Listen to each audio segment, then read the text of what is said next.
আপনাদের সাথে যে গাছ কেনার ভিডিওটা শেয়ার করেছিলাম, তারপরে আমি আরও দুটো গাছ কিনেছি যেটা আপনাদেরকে দেখানো হয়নি।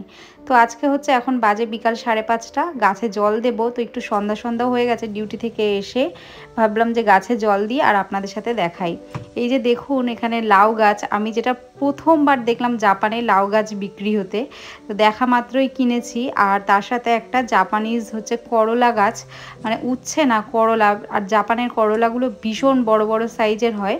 তো সেই গাছটা আমার বর একটা নিয়ে এসছে।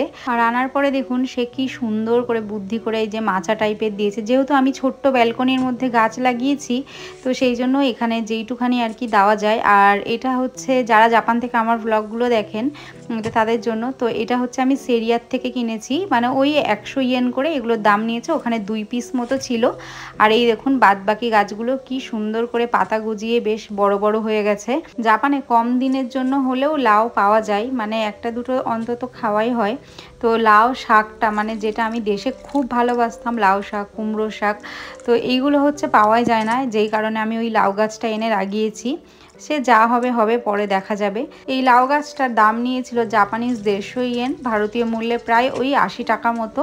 এবং যে উচ্ছে গাছটা কিনেছি সেটা নিয়েছিল 200 ইয়েন, মানে ভারতীয় মূল্যে ওই 100 টাকা মতো।